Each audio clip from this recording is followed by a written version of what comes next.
It is a dimension as vast as space, and as timeless as infinity. It is the middle ground between light and shadow, between science and superstition, and it lies between the pit of man's fears and the summit of his knowledge. This is the dimension of imagination. It is an area which we call shots. Oh, Todd. The sickness has finally caught up to me, and now everybody must endure the sound of sickly Seth. Would you say you are down with the sickness? You feel that? I have fucking whatever has been going around down here, down in the swamps of Louisiana. I finally caught it, so apologies for everything you're about to hear. But that's okay, because we have to press on, Todd. The show must go on. The Mandalorian shots must go on. Got to watch it a little bit later this week, but that's okay. It's not okay, damn it! No.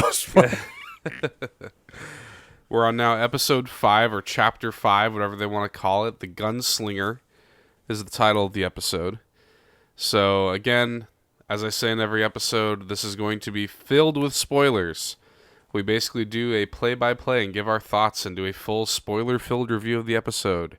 So if you have not seen, if you're not watching The Mandalorian, you do not want to be spoiled, turn back now. Ooh. So yeah, full spoilers. Todd, chapter 5, The Gunslinger.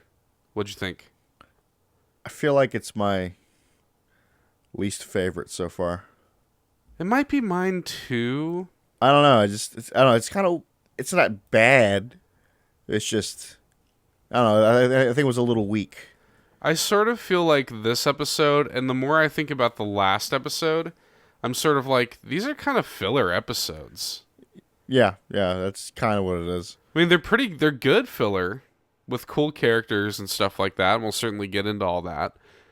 But they're kind of like, nothing's really happening. It's just go to a random planet, have a little story there, and then move on. That's where we're at right now with the past 2 episodes. And it's nothing wrong with that. It's fine. And I'm sort of okay with that, but I'm also, I guess I just didn't think that's what the show was going to be with it only being 8 episodes. Mm-hmm. So I just feel like the show's going to end up being like, okay, great start with the first 2-3 episodes, and then it sort of sagged in the middle, and then this first season's probably going to end really strong. Yeah, we're going to get that good climax. Because, I mean, you got to think about it, too. I don't think for any of these 2 episodes, the past 2 episodes now, I don't think we've had any flashbacks either. No, we're still waiting on my my saber. Yeah, so maybe that'll happen in episode 6. So I guess we'll see. But yeah, I mean, like, I'm sort of with you, man. I sort of felt like this is sort of an odd one. Even though it's still really good. I want to stress that. Like, even when The Mandalorian's not, like, batting 1,000, it's still really fucking good. Yeah, it was still a good totally episode. enjoyable. It's just over out of all of the other, the other 4 that we've watched. It's definitely the weakest. It's also just got, I mean, it's chock-a-block full of fan service. I respect that. So, it got a little in your face. There were some little nods that I was like, okay, that's kind of cool, or that's cute, or whatever. But then there's some where I was like, you went a little too far with that. Yeah. I think I remember when you said it one time. Yeah, let's get into it. So, sort of the episode opens with a dogfight, essentially, with Mando kind of like, he's Mando and Yiddle in the Razor Crest. Mm-hmm. Can I say that? Arguably the best part of the episode. You think so? The dogfight? I enjoyed the dogfight. Nice. I mean, I liked it too. It's him basically against some other bounty hunter, and it's just a really quick, fun little dogfight. Yeah, I love that. Again, it's that good cliche moment of basically pumping the brakes, getting behind, and then rocking them. And of course, there's the whole exchange of like the guy's like, "I'll bring you in warm or cold or whatever," and then Mando has to do the whole like, "That's my line," and then blow him up. So. And then, so anyway, the Razor Crest takes some damage in the dogfight, so Mando needs to find a nearby port to get repairs done. The nearby port that he is sort of hailed by, they call themselves Mos Eisley Tower. And you're sort of like, oh yeah. Because, I mean, look, what you gotta admit, like, regardless of anything else, Tatooine, maybe the most legendary, iconic planet in Star Wars. Oh, real shit. I mean, this is the place where we first meet Anakin and Jabba. It's where it all began. Yeah, Luke and Owen and Beru Yeah. and fucking Obi-Wan, the Sarlacc pit, like everything happens on Tatooine. So, really cool. I mean, like, you could argue that that's a big fucking kind of like unreasonable bit of fan service in and of itself. Yeah, it is. There's no Kind reason of. it had to be Tatooine. Other than yeah. But it's cool that it was. I'm like, I'll take it. And it's kind of cool to sort of, this is what I will say, it's cool to touch base with Tatooine in this era. Yeah. It's cool to see what's going on with Tatooine post Return of the Jedi, because we're, walking through the streets of Tatooine and it still looks, exactly the same. But you'll see like stormtroopers, like helmets on spikes and stuff like that, and clearly sort of anti-imperial. It's pretty cool. It's pretty cool to see. And so let's not get too far ahead of ourselves though, because of course we had to, we land in Mos Eisley, in the Mos Eisley port.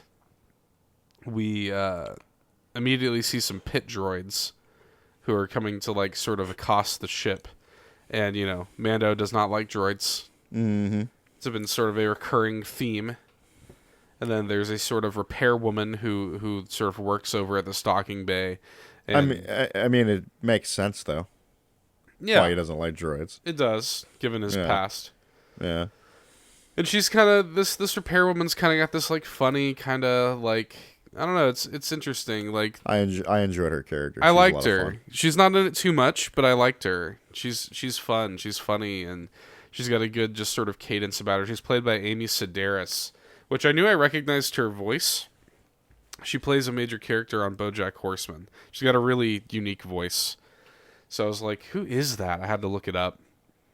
But yeah, so this is where so Yiddle, falls asleep before Mando exits the ship, and Mando decides to leave Yiddle on the ship, which already, that was kind of weird, don't you think? Yeah.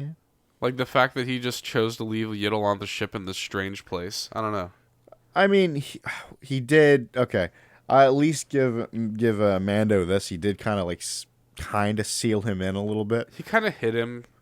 Yeah. But you can't stop Yiddle. Yiddle will explore. God damn it. That's true. And then later on, we do cut back to a scene where she's playing Sabacc. The Amy Sedaris woman is playing Sabacc with the pit droids. And there's this cute little scene where she's like, oh shit, there's movement coming from within the Razor Crest or whatever. She has like her gun drawn, and of course it's just Yiddle stepping out, being adorable.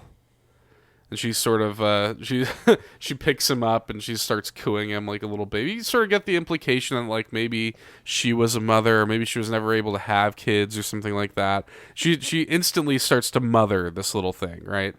And it's adorable. Her motherly instincts kick in regardless, and it's very adorable. It creates a really cute interaction with the two of them, and she's talking to him and sort of cooing him, and she's like, I'm gonna charge him extra for making me watch you, basically. So yeah, that was cute. And we're a team, as she said. Yeah, she's like, we're a team. So, but the cool thing where the fan service really sort of kicks it into high gear, of course, is when Mando walks into the famous Mos Eisley Cantina, the famous place with their... I mean, that is the most famous cantina in all of Star Wars. Where Han met Luke Skywalker and Obi-Wan chopped off an arm, where Greedo said McClunky. It's all legendary stuff, Todd. The legendary McClunky quote. That was so weird. That the Disney Plus edit of A New Hope is forever just going to be called the McClunky edit. That's, yeah. I swear to That's God. the only thing that really got added. What else got added in that? I think that was it. I think that was legit it. I don't know. Maybe there's some more, but to my knowledge, I think that was it. But anyway, I'm glad, we see kind of like the inside of the cantina again. It's like mostly empty actually now. We get a few little shots of some like new alien races. There's like a frog-looking creature. There's one that looked like a giant ant or something like that. Some sort of bug. Some sort of insectoid, yeah, and Mando kind of like comes up to the counter to try to find a job because he wants to make some quick credits to pay the repairwoman, who of course is A, charging him extra to not work with any droids, and B, now charging him extra to watch Yiddle. So anyway, as he's looking for a job, the guy at the bar, the fucking robotic barkeep, is sort of like yo, like the bounty guild doesn't really operate too much out here. We don't really have any droids or any jobs. And then that's when you hear fucking cocky little shit from behind. What does he say? He says like I got a job, tin can or something like that. Yeah, some shit like that. Some cocky little shit. And you turn around and you see this little like just he just looks like a total what's that term? What's that stupid term that the internet was using? Soy boy? Just looks like a total soy boy, right? That was a popular phrase a couple years ago, right? I think it's more recent than that, but yeah. It's a couple years in the internet terms. We'll say that. Oh, yeah. It's an eternity in internet time. But I don't know what this character... His name... I don't know what the character's name was. Did he say his name? I always feel like I miss these characters' names. I feel like I looked up his name. It's like Calcian or some shit. Calcian, okay. Well, so Calcian or whatever is offering... Basically, he is revealed to not be in the guild yet. He's trying to basically earn his place in the Bounty Hunters Guild. And to do this, he's going after this like kind of top bounty hunter called Fennec. And she's got like this big bounty on her head, and like Mando's got this like knows about her reputation, and so initially he turns the job down, and that's when Calcian or whatever reveals that he's never turned in a bounty before, and he'll let Mando keep all the money if he helps him. So I thought it was actually kind of cool, like kind of a cool twist that we're for the first time kind of like meeting a bounty hunter that's new in their career. Like, we don't see that often in Star Wars, right? We mostly see, like, seasoned bounty hunters that are just already badass. We don't really see a bounty hunter at the start of their career. And, his sort of turn goes in a predictable way, which we'll get to in a minute, but it was still kind of cool to see, like, a newbie in the Star Wars universe. Not something we see often as it relates to bounty hunters. His full name is Toro. Calician is probably his actual name here. Toro Calician. That sounds better. Okay. Calcian. Toro, Calician sounds better. Yeah. I don't know. I guess we'll go with Toro then. So, whatever the case may be, they take off, and they're going on. Mando's like, hey, like bring 2 swoops, basically, bring some binoculars. We're gonna head out to the fucking Dune Sea, basically.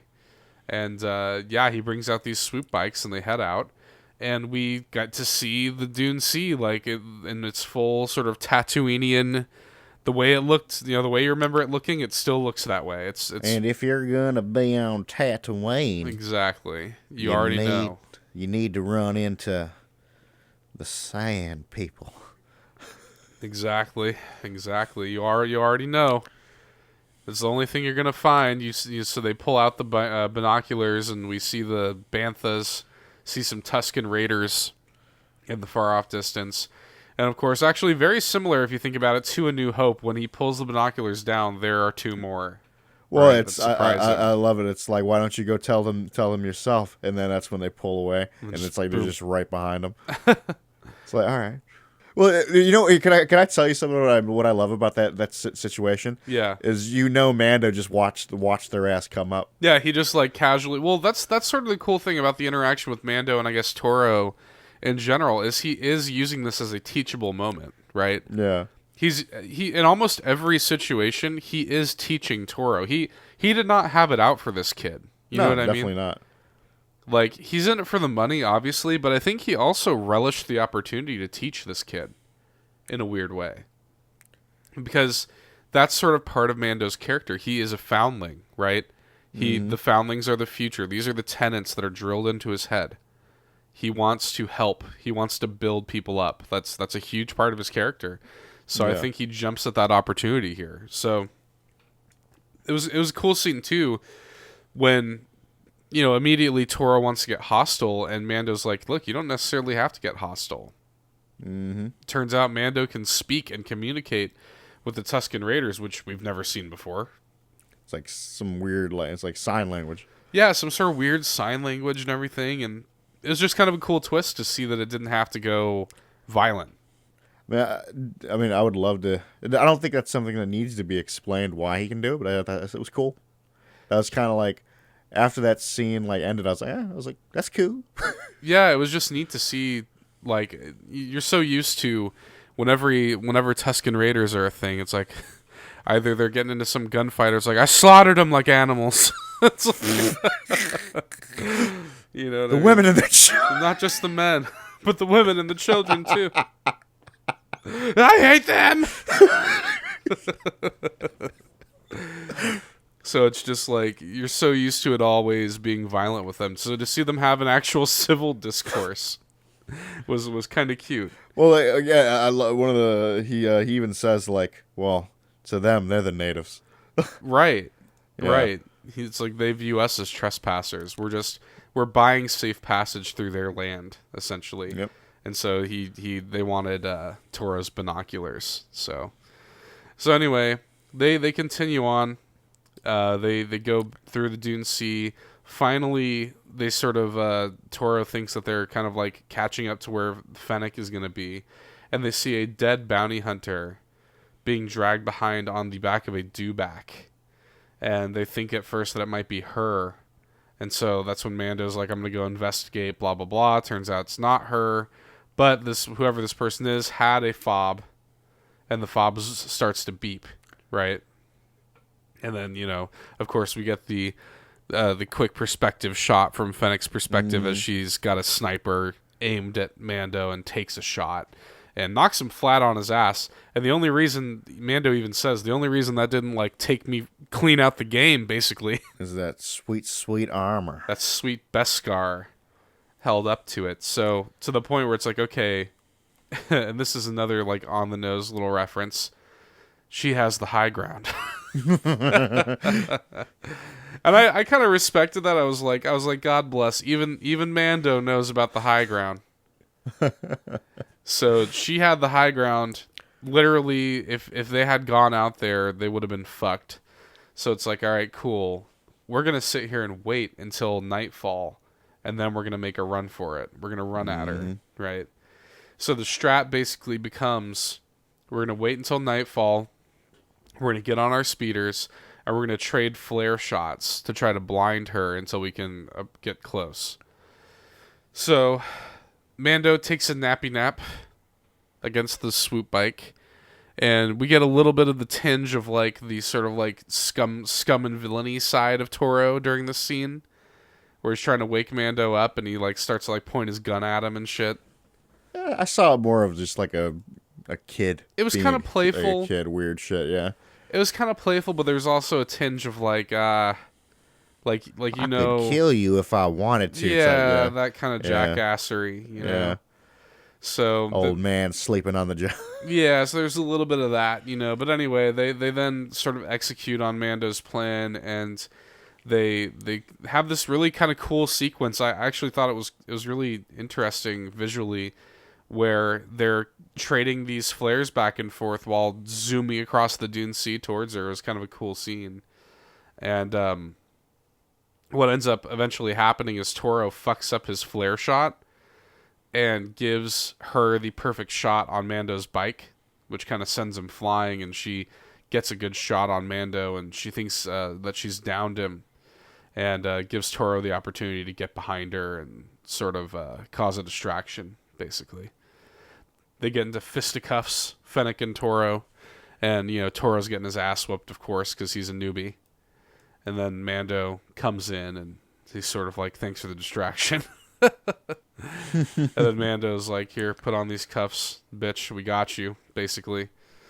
And then it becomes a situation where, Mando's swoop bike got destroyed by Fennec. So they've only got one swoop bike. So somebody's got to go back and get that due back so that they can all make it. And Toro's like, well, I'm not fucking going. You think I'm really going to leave? You think I'm an idiot? I'm really going to leave you with my bounty and the only swoop bike. I'm not fucking stupid. You go get it. Right? So Mando's like, fuck it. Fine. And then he's like, don't kill her. And this is where it goes a little too far. Mando's like, don't kill her. She's no good to us dead. And I'm like, ugh. All right. That was a little much. That was a little much. That was a box I did not need checked. That made me cringe a little bit.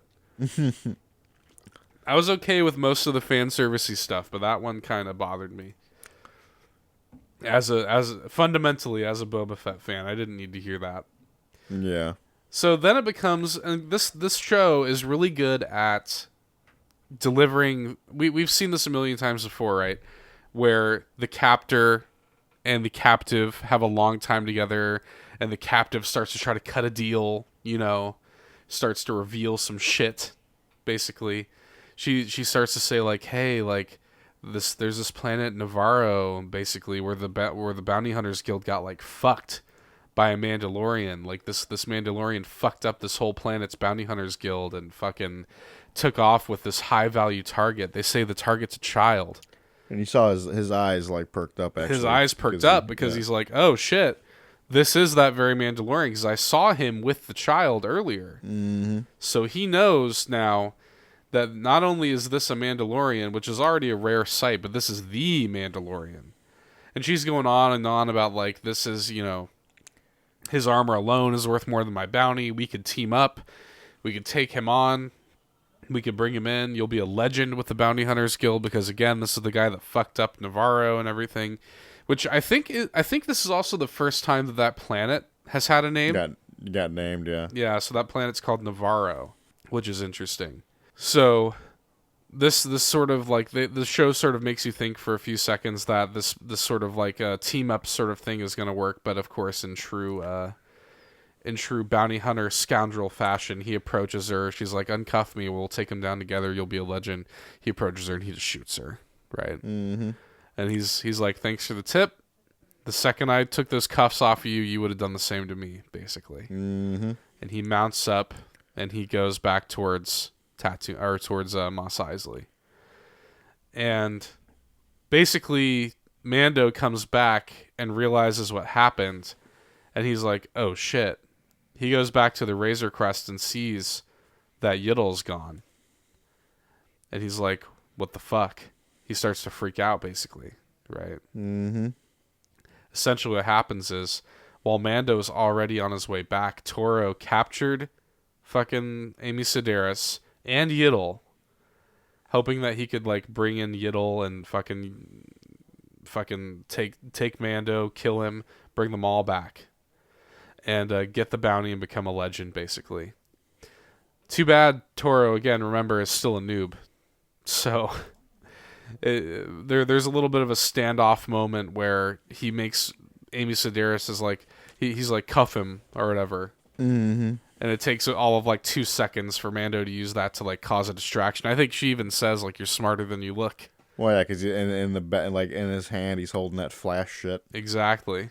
So he uses that flashbang to sort of like create a distraction and get the better of him basically instantly. Yeah, basically instantly. The kid had no chance. No, he never did. I didn't like the way he was holding my son. No. He even dropped him, little bastard. I didn't like that. I didn't like that I didn't one like bit. it at all. You don't do that to my son.